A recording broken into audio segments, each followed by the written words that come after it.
In the spring of 1982, the UK went to war with Argentina after the South American country invaded the British-controlled Falkland Islands. I'm not allowed to say how many planes joined the raid, but I counted them all out, and I counted them all back. Their pilots were unhurt, cheerful and jubilant, giving thumbs-up signs. It was a short but bloody conflict which ended with the Argentine surrender. Both countries still claim sovereignty over the islands, and today, with much fanfare and celebration, the Argentine government has welcomed a UN commission which backs the expansion of their maritime territory by 35%. However, the government's claim that this includes the disputed Falkland Islands, which are of course known as Las Malvinas in Argentina, has been dismissed. John Barton is Director of Natural Resources for the Falkland Islands and so is in charge of the large fishing industry. Is he concerned about this latest development? I certainly haven't seen all the detail of it. Our understanding here, and my understanding, was that in any cases where there is a dispute over areas and that sort of thing, the UN would not be progressing any bids for extended continental shelves. Both Argentina and the UK, in respect of the Falklands, submitted bids, I think, in 2009, because there was a deadline for submissions, but it was certainly our understanding that in any areas in the world where territorial disputes exist, that unless there was some resolution of those disputes, the UN would not be taking a view on it. So you're not worried at all?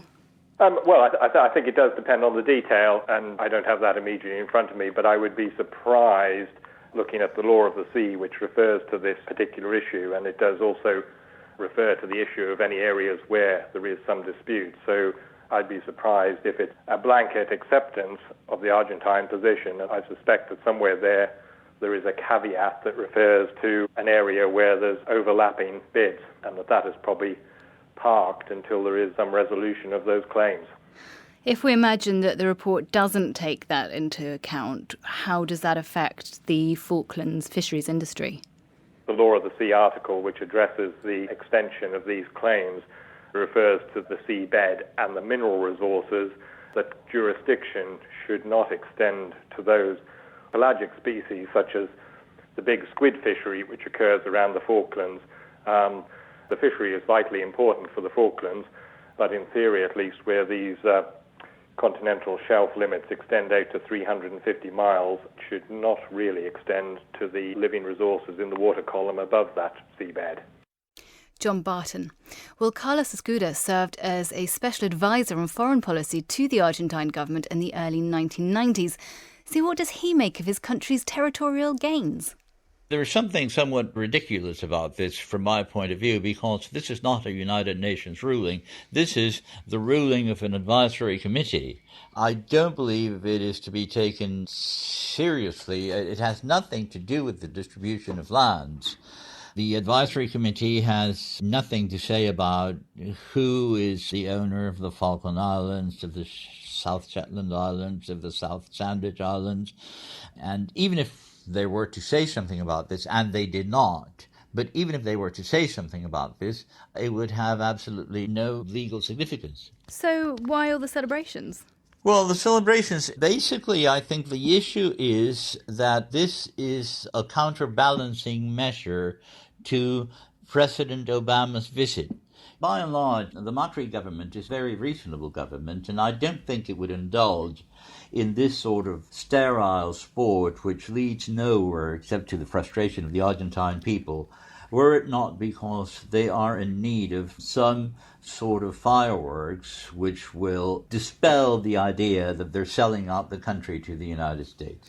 Now, you were involved in advising the government in the years after the British-Argentinian War over the islands. How has public opinion changed, or perhaps it's the same, over the sovereignty of the islands? You were talking about President Macri using them as a sort of PR stunt post-Obama. But does that matter to ordinary Argentinians? Have they got more important things on their minds? Well, I would say that most Argentines do have more important things on their minds. But you see, this PR stunt, what it actually does is to neutralize the anti-American rhetoric of people who were enraged by the Obama visit. This is not a majority of Argentines. This is a minority, maybe even a small minority. But the fact is, this sort of rhetoric doesn't do the government any good. And so what they're trying to do is to neutralize what these people have been saying with this apparent accomplishment, which is no accomplishment at all, really. Well, this week, World Business Report celebrates its 25th birthday. So every day we're going to be reflecting on what's changed in all that time we've been on air.